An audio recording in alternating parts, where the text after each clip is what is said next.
अस्सलामुअलैकुम। प्यारे बच्चों, आज की हमारी कहानी का उन्वान है सिर्फ एक लफ्ज़। आशिर और असद सिर्फ कज़न नहीं थे, वो उन बच्चों में से थे जिन्हें देखकर लोग कहते दोस्ती हो तो ऐसी। ये ही तो सच्चे दोस्त हैं, खून के रिश्ते से भी आगे। एक ही उम्र, एक ही स्कूल, एक ही क्लास और एक ही बेंच। जब टीचर असद से सवाल पूछती, आशिर आहिस्ता से उसके कान में जवाब कहता और असद हाथ खड़ा कर देता। गेम्स में एक साथ हिस्सा लेते, ब्रेक टाइम में दोनों एक ही साथ लंच बॉक्स खोलते, घर वापस पहुंचकर एक दूसरे के घरों में आ जाकर शामें गुजार देते। ज़िंदगी सीधी, सादा और मुकम्मल लगती थी। फिर एक दिन एक छोटी सी बात हुई, इतनी छोटी कि बाद में खुद आशिर को याद भी नहीं रहा कि असल बात क्या थी।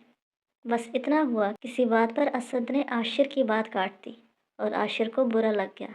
आशिर ने सख्त लहजे में कहा, तुम हमेशा खुद को सही समझते हो, मेरी तो किसी बात की जैसे कोई अहमियत ही नहीं है, मैं तो जैसे फजूल ही बोलता हूँ।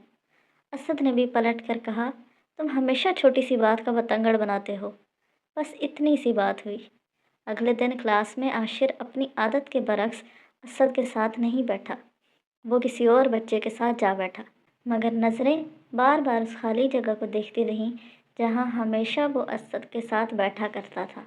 लेक्चर चल रहा था, बोर्ड पर मुसलसल लिखा जा रहा था, मगर आशिर के जहन में सिर्फ एक बात चल रही थी, क्या असद को मेरी कमी महसूस हो रही होगी। वो चोरी चोरी असद को देखता। असद किताब में सर दिए बैठा था, ना नज़र मिली ना मुस्कुराहट। दिन गुजरते गए, आशिर अब हंसता बहुत कम था। घर आकर खाना खाते ही सीधा कमरे में चला जाता।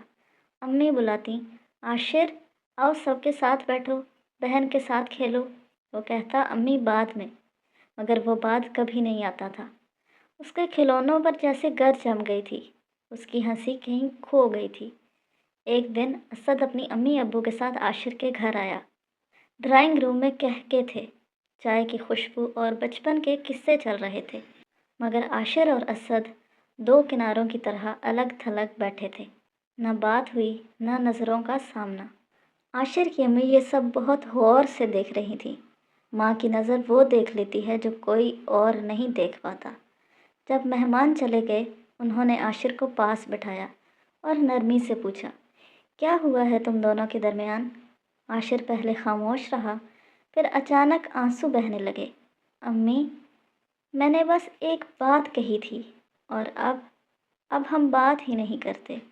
अम्मी ने उसके सर पर हाथ रखा।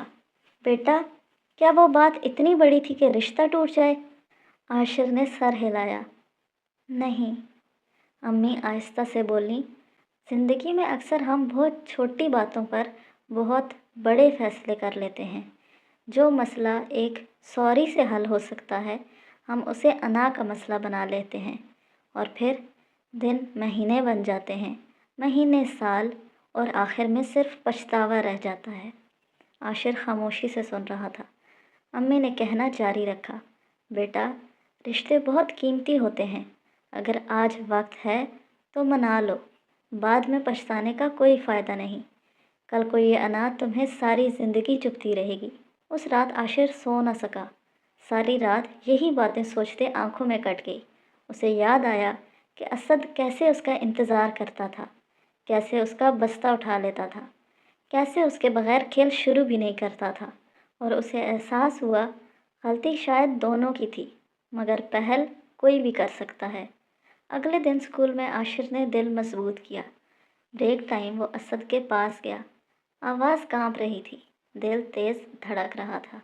बस एक जुमला कहा, असद, मुझे अफसोस है, मैं तुम्हें खोना नहीं चाहता। आई एम सॉरी। कुछ लम्हे खामोशी रही, फिर असद ने मुस्कुरा कर कहा, मुझे भी अफसोस है कि हमने इतने दिन फजूल में ज़ाया कर दिए। I am sorry to.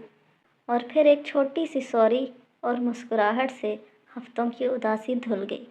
उस दिन आशिर ने एक बात सीख ली जो वो आज तक नहीं समझ पाया था। माफ़ी मांगना कमज़ोरी नहीं, ये रिश्ते बचाने की हिम्मत है, क्योंकि ज़िंदगी बहुत छोटी है कि इसे छोटी छोटी रंजिशों में ज़ाया किया जाए। और अपने अगर एक लफ्ज़ से वापस आ सकते हों تو اس لفظ کو کہنے سے خود کو روکنا سب سے بڑی غلطی ہے۔ تو پیارے بچوں، آج کی کہانی سے ہم نے کیا سیکھا؟ آج کی کہانی ہمیں بہت سادہ مگر گہرا سبق سکھاتی ہے۔ ہم اکثر بہت چھوٹی باتوں کو بہت بڑا بنا لیتے ہیں اور انہی چھوٹی باتوں کی وجہ سے اپنے پیاروں سے دور ہو جاتے ہیں۔ جو بات ایک معاف کر دو یا مجھے افسوس ہے، سوری سے حل ہو سکتی ہے، اسے انا کا مسئلہ بنا لینا ہمیں لمبے وقت کے پچھتاوے کی طرف لے جاتا ہے۔ معافی مانگنا کمزوری نہیں ہوتا، بلکہ یہ دل کی مضبوطی اور عقل مندی کی علامت ہے۔ اگر ہم انتظار کرتے رہیں کہ پہلے دوسرا منائے تو وقت، خوشیاں اور رشتے ہاتھ سے نکل جاتے ہیں۔ رشتے جیتنے کے لیے ہمیشہ صحیح ہونا ضروری نہیں، بلکہ اپنا ہونا زیادہ ضروری ہوتا ہے۔ جب ہم اپنی غلطی مان لیتے ہیں تو دل ہلکا ہو جاتا ہے اور رشتوں میں دوبارہ گرم جوشی آ جاتی ہے۔ ناراضگی میں خاموشی اختیار کرنا مسئلے کو حل نہیں کرتا، بلکہ فاصلے بڑھا دیتا ہے۔ زندگی بہت چھوٹی ہے کہ اسے رنجشوں، ضد اور انا میں ضائع کیا جائے۔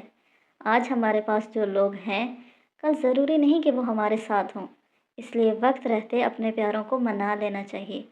سب سے خوبصورت بات یہ ہے کہ ایک سچا معافی کا لفظ ٹوٹے دلوں کو پھر سے جوڑ سکتا ہے۔ تو پیارے بچوں، دل بڑا رکھیے، اپنے الفاظ کا چناؤ سوچ سمجھ کے کیجیے، اور یاد رکھیے جو رشتے محبت سے بنے ہوں وہ انا سے نہیں بچتے، بلکہ معافی سے زندہ رہتے ہیں۔ تو آج کے لیے اتنا ہی، کل ملیں گے ایک نئی کہانی کے ساتھ۔ تب تک کے لیے اللہ حافظ، فی امان اللہ۔